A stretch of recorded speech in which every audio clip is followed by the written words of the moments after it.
Good morning and welcome to Real Talk with Tamara. As you guys come into the room, please hit the like button. Also, if you have not subscribed to the channel, please subscribe to the channel.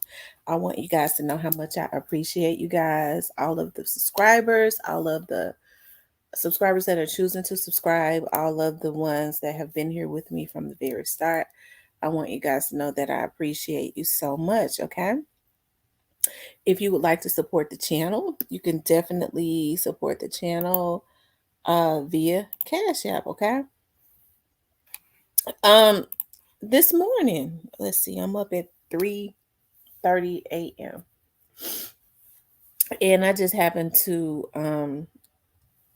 log on to YouTube for a few minutes. And I see that J.Prince Jr., Sr., and some people have said it was his cousin, Mike Prince, and some people have said Mike Prince is his brother. I don't know. I just know he's a relative based on the last name of theirs. And um, they did an interview with $1 million worth of game. Okay. And this is, I wouldn't say this is the first interview because it appears to me that I've heard people say that they've kind of been doing interviews lately. I do know that I've seen where Senior did an interview with someone else, if I'm not mistaken. And not only that, but Senior has been more visible on his Instagram talking, right? Senior in the past I've never known J.Prince Senior to do a whole lot of um, get on his on social media a whole lot. Maybe I just didn't follow him like that, but I haven't, I didn't know him too. And so I was looking at the interview, and we know that Takeoff was killed on.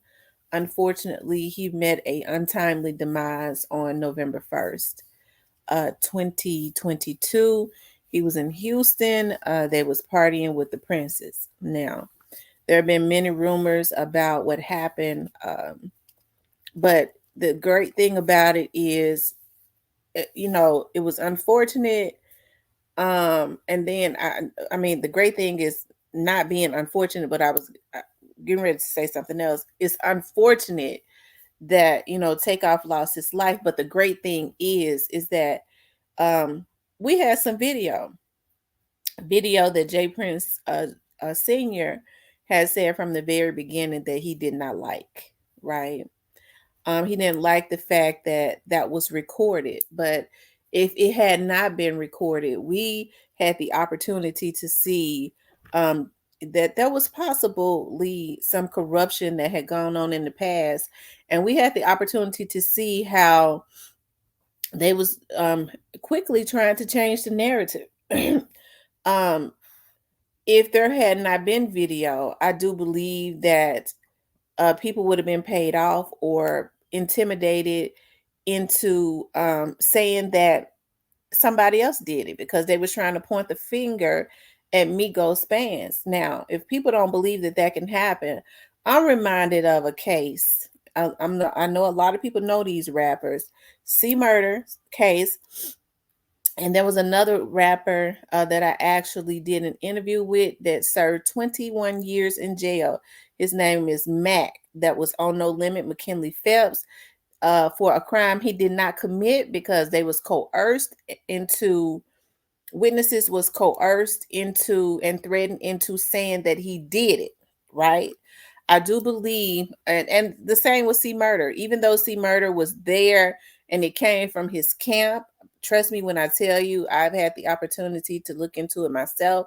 C Murder absolutely did not pull the trigger, and he is in jail based on him not telling who did it. Okay. And so they basically have C Murder in jail for a crime that he did not commit. Okay. I'm telling you what I know, right? So when people say, well, no, that would not have happened, that absolutely was the direction that they was going in. They was trying to, they would have, if we had not had any video and the media, especially the social medias had not been on their asses, they was trying to point the finger at Migos bands, right? Well, just based on just listening to J.Prince Sr., um, you know, it's sad. Okay, it is absolutely sad because it's like they still have a chip on their shoulder, even though a young man who was doing nothing but chilling lost his life. And it makes me feel even more, it solidifies what I was feeling even more, that they purposely took him out, okay, because they wanted to teach um his uncle a lesson, okay. Now that's if now they weren't in with that record label, okay, to do it. So I want to play a little bit of the interview. But here's the thing, and this is what it wasn't there. You know what I'm saying? Yeah, and I would like to also, man. I want to echo everything that was said. We would like to extend and send our condolences. You know what I mean, as well, because and definitely to TAKEOFF mother. You know what I mean, because I put her at the top of the list because it's an unnatural thing to lose your kid. You know what I mean? I felt all kinds of pain from losing my mother, my father, brothers, sisters, cousins, best friends, and different things. But to lose your child is a whole different, a whole different kind of pain. So, I sympathize with that to the fullest because that's what you call unnatural. You know what I mean? They supposed to bury us, not us burying them. Absolutely. Now, Mike, Mike Prince, I'm gonna ask you a question. You was there, and a lot of people seen you trying to de-escalate the situation, um, and then things just went left. What happened, Mike?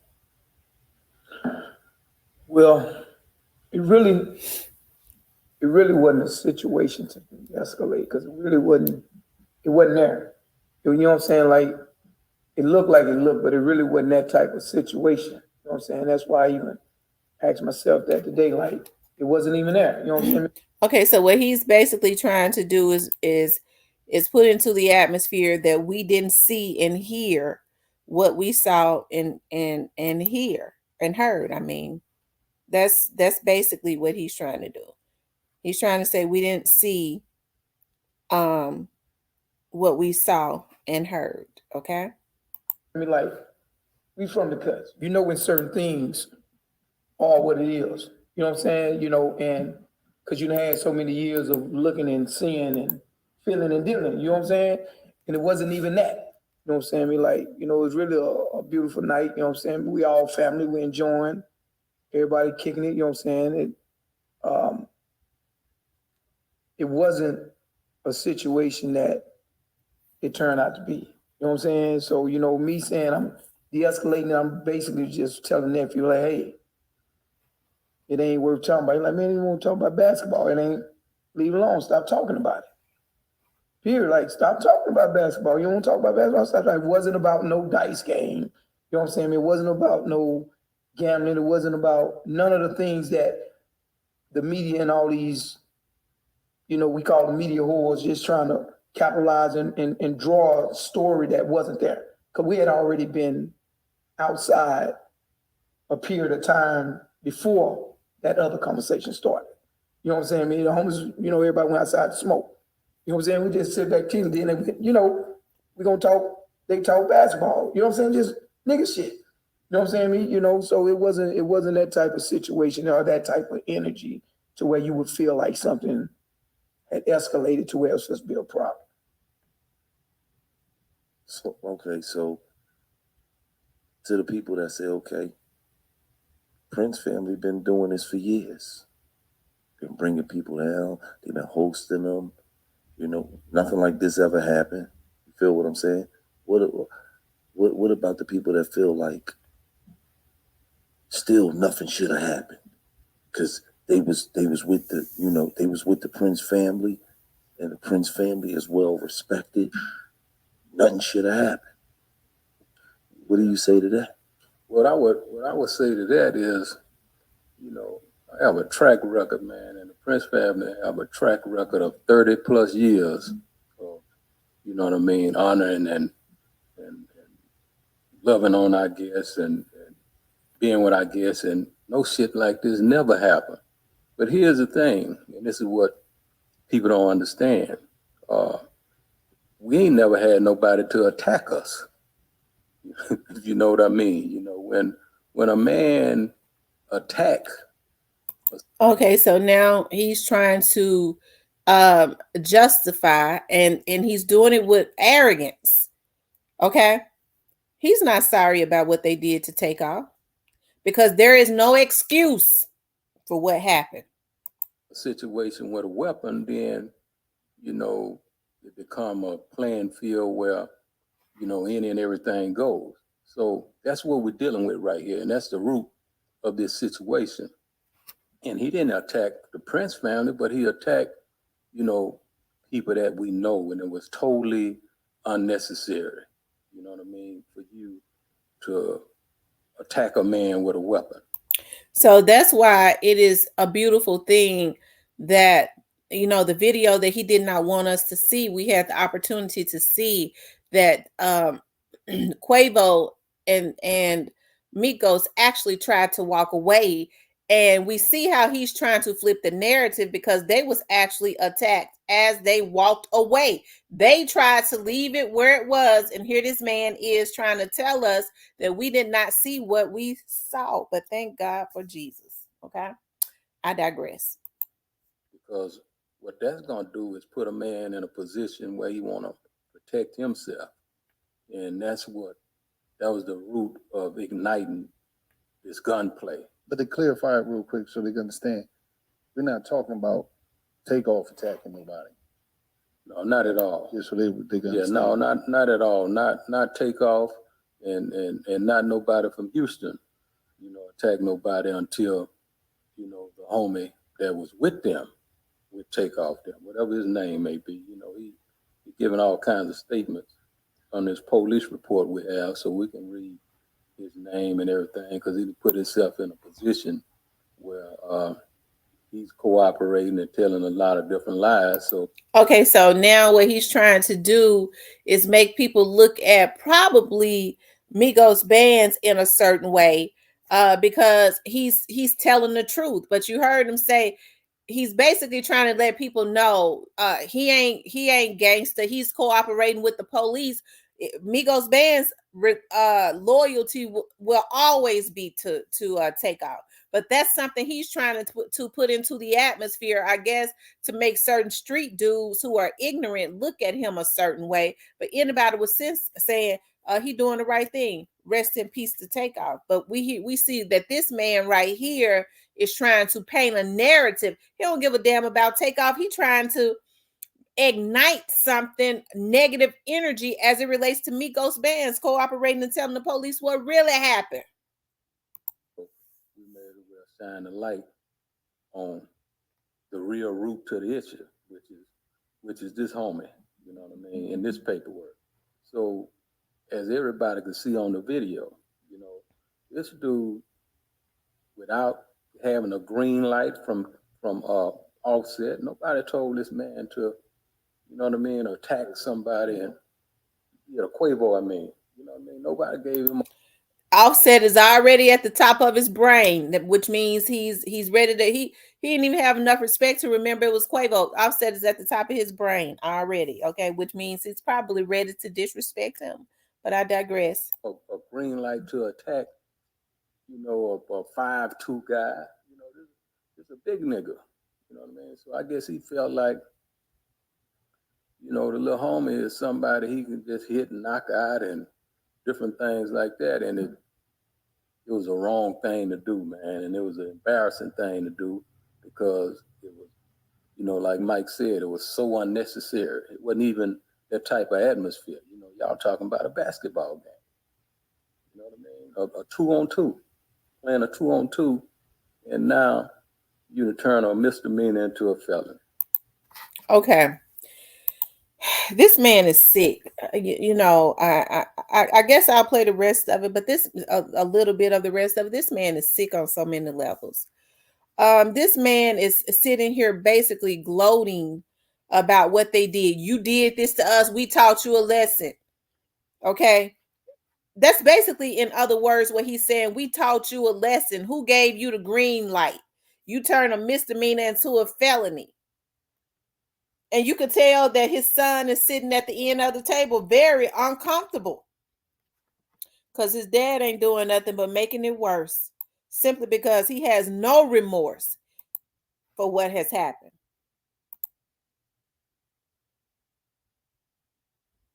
I'm gonna say this. A lot of people seen the video. It was a few seconds, and Junior, they seen you walking by. We understand that, you know, QUAVO, TAKEOFF, they was down here with y'all, but they seen you walking by. He's laying on the ground. You got Mike bending down, and they seen you walking by. What took place there? This the crazy thing about the video, right? Is one scenario is that they see Mike on the ground. Off top, you can hear the nervousness and the shakiness in his voice. I interview people every day. Okay. So he's already nervous, which means that there is some deception somewhere. But I digress. Trying to help TAKEOFF. But in the video, Mike was right behind me. People didn't peep that. People think that I'm the one who had a voice. I mean, I'm the one who was speaking in the video when I wasn't. If you go back and look at the video, Mike is walking right behind me. They took 3 seconds of a situation where I was caught on video and turned it into what they wanted it to be. But in all actuality, we had been there for a while. Mike was following me so we can go to the restroom so he can wash the blood off his hands, and so he can enlighten me to what transpired. Because it's clear that we saw them walking out the damn door, but okay.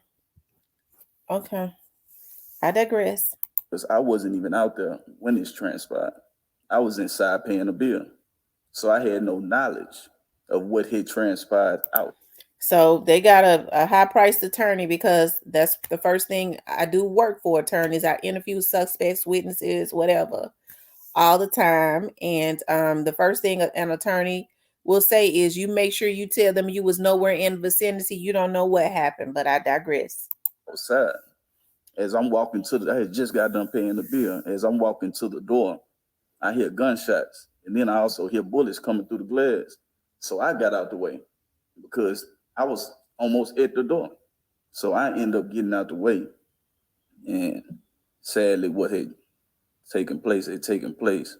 But in that 3-second clip, it was me and Mike walking to the restroom so he can wash the blood off his hands and so he can enlighten me to what transpired outside. There was rumors that after all this occurred, you was the one that took QUAVO and them to the hospital. Y'all still was together after that? I stayed with QUAVO. We stayed out there probably like 2 or 3 hours together before we all parted ways and made sure each other was cool. Like me and him stayed out there. Like one other person pulled up, but it was me and him that stayed out there for hours after this transpired. So yeah, so it's just interesting how, you know, one can take a 3-second lie, you know what I mean, and contaminate, you know, a bunch of damn fools that believe anything that they see. And when in actuality, as you can see, these two was with QUAVO, you know what I mean, from beginning to end. They dropped. Okay. I'm gonna stop it right there because I don't want to make it too long. Okay. Now, because I'm a fair person, it would have been easy for me to try to give them the benefit of the doubts. Okay. We understand that what happened to TAKEOFF never should have happened. Okay. It never should have happened. It hurts me even now to think about it. Okay. I'm an emotional person when it comes to stuff like that, right? But I could have given them a pass if they had gotten on there and said it never should have happened. he did apologize to his mother, and then he went into the buts, but it ain't no buts. That is somebody said trying to justify what happened, whatever it was that Migos bands did. Migos bands felt a threat because we are human individuals. Our body, okay, our energy will let us know when somebody else's energy is different. We can feel it. Okay. And the way we saw them surrounded, they was outnumbered. That young man didn't know what was getting ready to happen. So it never should have been any shooting because TAKEOFF and QUAVO and even Migos bands was not a threat to any of them. And for J.Prince Sr. to say, I guess he thought he could just hit the little homie or whatever and get away with it. It's like, you misjudged. You misjudged us. And so now your homie is gone. That's what it sounds like. And now TAKEOFF is gone because of you. He's trying to direct the blame at somebody else and not at the people that actually did that. If he had said they never should have, it never should have escalated that far. I hate it got this out of hand. And they never should have fired shots off. I don't care what went on. They could have fought it out, but never fired shots off. He's trying to justify it. So we know that the people that are in jail, he don't think that they've done anything wrong. He's still mad at the man because he feel like I guess he's talking about Migos band. So whoever it was, he feels like that they disrespected us and what happened was warranted. I hate it happened, but it had to happen. That's evil on so many levels. That's what it seems like to me. I really wanted to get some clarification on what it was that they was feeling, because sometimes we could feel, because we didn't know everything, we could feel like we misjudged maybe a situation. I know me, but just based on how the Houston Police Department tried to handle it, and then for him to do this interview and kind of verify that he really don't feel anything for TAKEOFF. He feels like what the guy who was arrested did was valid. And there is nothing that could have ever happened for that to be valid. It seems to me that Migos bands understood that their life was in danger because he was there partying with them. He wouldn't have turned like that against some people that he was partying with if he did not feel an immediate threat. And Senior knows that, right? So y'all, I think that this is sad. I really wanted to get some clarification and give them the benefit of the doubt. But we saw from the very beginning with the way that the Houston Police Department tried to handle it, their Houston police chief and mayor, I knew wasn't right from the very beginning. I think when I saw that interview, I immediately did a vlog and said, I don't trust that police chief. Because he immediately wanted to sit down. It's like he already had his mind made up, but the people was on their asses so tough they had to do something. They never would have arrested those dudes. And they still don't feel like they should be in jail. So they don't really feel like that there should be justice for what happened to a young man. They took his life. They took his life. Okay. And so all he could do is try to point the finger at somebody who felt like that they was in. We saw how they were surrounded. Hell, I'd have felt something too. People surrounding me. Okay. And we saw that they tried to walk away. We saw that. He is telling a lie. We saw that they tried to walk away, and it looks like they was attacked from the back. Okay. So I think Senior needs to deal with his heart before God deals with him. Because it ain't nothing like that God get back. I'm telling you, it ain't nothing like that God get back. Okay. But y'all know we'll be talking more about this. I want you guys to please like, share, and subscribe. I want you guys to know how much I appreciate you so much.